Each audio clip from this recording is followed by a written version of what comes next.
নমস্কার। আজ আলোচনা করব বৃশ্চিক রাশি বা লগ্নের জাতক জাতিকাদের জীবনটা ঠিক কেমন। কালপুরুষের অষ্টম রাশি হলো বৃশ্চিক রাশি। বৃশ্চিক রাশি স্থির ও জলতত্ত্বের রাশি। প্রতীক একটি কাঁকড়া বিচি, দেওয়ালের ফাঁকে থাকে এবং গর্তের ভেতর থাকে। এদের দেখে মানুষ ভয় পায়।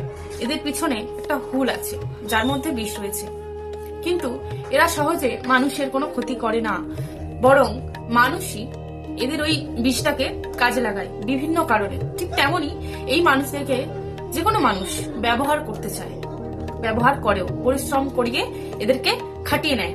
এরা একটু চুপচাপ থাকতে ভালোবাসে। এদের সাথে লাগলে এরা কিন্তু কাউকেই ছাড়ে না। এরা খুব সাহসী হয়, ধীর হয়, স্থির হয় এবং এদের তীক্ষ্ণ বুদ্ধি থাকে। এরা পরিশ্রমী হয় এবং এদের রাশির সামনে মঙ্গল হওয়ার করে এরা কিন্তু অক্লান্ত পরিশ্রম করেই যায়। অনেক ক্ষেত্রে বিনা পারিশ্রমিকেও এদের পরিশ্রম কিন্তু করতে হয়। এদের রাগ জেদ প্রচুর পরিমাণে থাকে।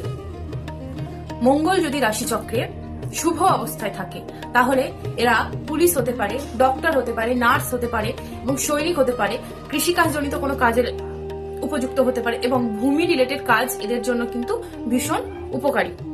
দেখা যায় এই রাশির জাতক জাতিকারা খুব একটা হাসি খুশি থাকতে পারে না। এদের মুখে খুব একটা হাসি খুশি কিন্তু থাকে না। চন্দ্র এই রাশিতে নিচস্থ থাকার কারণে এদের মধ্যে সবসময় একটা মানসিক দুশ্চিন্তা বা মানসিক চাপ, দুঃখ, কষ্ট কিন্তু সারা জীবন থেকেই যায়। এদের ঠান্ডা লাগা জনিত সমস্যা প্রায় হতে দেখা যায়। বৃশ্চিক রাশি বা লগ্নের দাম্পত্য জীবন কিন্তু খুব একটা সুখের হয় না, কারণ এরা একটু একগুঁয়ে প্রকৃতির। এদের রাগ জেদটা থেকে যায়। এদের রাগটা কিন্তু উগ্র রাগ নয়, চাপা স্বভাবের যে রাগটা হয় এটা কিন্তু তাদের মধ্যে থাকে এবং রাগটা দেখে এদের পরিবারের মানুষজন কিন্তু কিছুটা হলেও এদেরকে ভয় পায়। সেক্ষেত্রে কিন্তু এগুলো ঘটবে। এই রাশির দ্বিতীয় পঞ্চমপতি বৃহস্পতি, তার মধ্যে কিন্তু একটা জ্ঞান কাজ করবে, নিজস্ব আধ্যাত্মিকতা অটুট থাকবে এদের মধ্যে। এরা শিক্ষা লাভ করে ভালো এবং এদের মধ্যে কথাবার্তা খুব স্থির হবে এবং এদের মধ্যে একটা সুপ্ত ট্যালেন্ট থাকবে। এদের শিক্ষা অর্জন করার ক্ষমতা কিন্তু বৃদ্ধি পাবে। এরা সবাইকে নিয়ে থাকতে পছন্দ করবে, কিন্তু কিছু ক্ষেত্রে নিজেদেরকে একটু একা রাখতে চাইবে, নিজেদেরকে একটা ফ্রি স্পেস দিতে চাইবে। এদের তৃতীয় পতি ও চতুর্থ পতি শনি হওয়ার কারণে এদের কিন্তু ভাই বোনেদের সাথে সম্পর্ক খুব একটা ভালো হবে না, আত্মীয় স্বজনদের সাথে সম্পর্ক খুব একটা ভালো হবে না। এদের বাস্তুদোষ কিন্তু থাকে, যেহেতু চতুর্থ পতি শনি, তাই এদের কিছুটা হলেও বাস্তুদোষ কিন্তু কাজ করে। অনেক ক্ষেত্রে এরা কিন্তু আত্মীয় স্বজনের সাহায্য বা সম্পর্ক তো খুব একটা টিকে থাকে না এবং সাহায্য কিন্তু এরা পায় না। যা করার নিজে থেকেই এদেরকে সমস্ত কিছু করতে হয়। এদের মা সারা জীবন কিন্তু কষ্ট থাকে। এই রাশির স্বামী ও ষষ্ঠপতি মঙ্গল হওয়ার কারণে এদের কিন্তু ব্লাড রিলেটেড কোনো প্রবলেম আসতে পারে। নারীদের সন্তান ধারণের কিছু সমস্যা আসতে পারে এবং এদের শত্রু বৃদ্ধিও হওয়ার সম্ভাবনা হয়ে থাকে। এই জিনিসগুলো কিন্তু ঘটে এবং হঠাৎ করে মাঝে মধ্যেই কিন্তু এদের হঠাৎ করে মেজাজটা গরম হয়ে যাবে, হয়তো চাপার আগে এদের মধ্যে থাকে।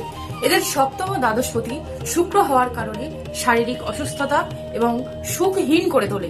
যেহেতু দ্বাদশপতি এখানে শুক্র এবং সপ্তমপতি শুক্র হওয়ার কারণে এরা কিন্তু দাম্পত্য জীবনে নিজেদের স্ত্রী বা স্বামী এরা কিন্তু সৌন্দর্য পায়, সুন্দর স্ত্রী ও সুন্দর স্বামী এরা পায়। এরা অবৈধ সম্পর্কে লিপ্ত হওয়ার সম্ভাবনা থাকে এবং হঠাৎ করে কোনো কারণে বা অকারণে এদের মানহানি হয়ে থাকে। কিন্তু এরা ট্রাভেলিং করতে ভীষণভাবে ভালোবাসে, ঘুরতে ভালোবাসে।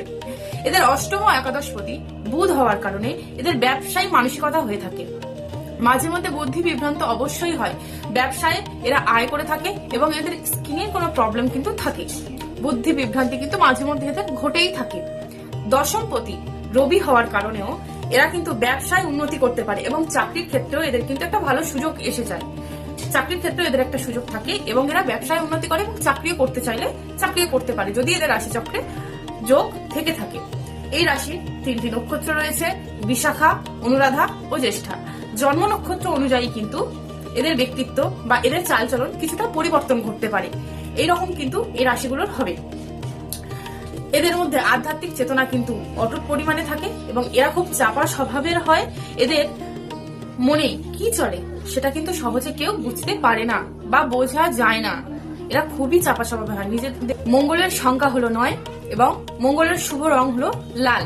আপনারা মঙ্গলবার দিন লাল পোশাক অবশ্যই পরিধান করুন। যাদের মঙ্গল ডিস্টার্ব রয়েছে, মঙ্গল যাদের রাশিচক্রে অশুভ রয়েছে, তারা কিন্তু অবশ্যই মঙ্গলবার লাল পোশাক পরুন। দেখবেন অনেকটাই আপনারা শুভ ফল পাবেন। সুস্থ থাকুন, ভালো থাকুন। এই ধরনের তথ্য পেতে আমাকে সাবস্ক্রাইব করুন। কারো যদি কিছু জানার থাকে অবশ্যই কমেন্টের মাধ্যমে জানান। আমি চেষ্টা করব ভিডিওর মাধ্যমে আপনাদের প্রশ্নের উত্তর দেওয়ার। নিজের উপরে বিশ্বাস রাখুন। আজকের ভিডিও এই পর্যন্তই। নমস্কার।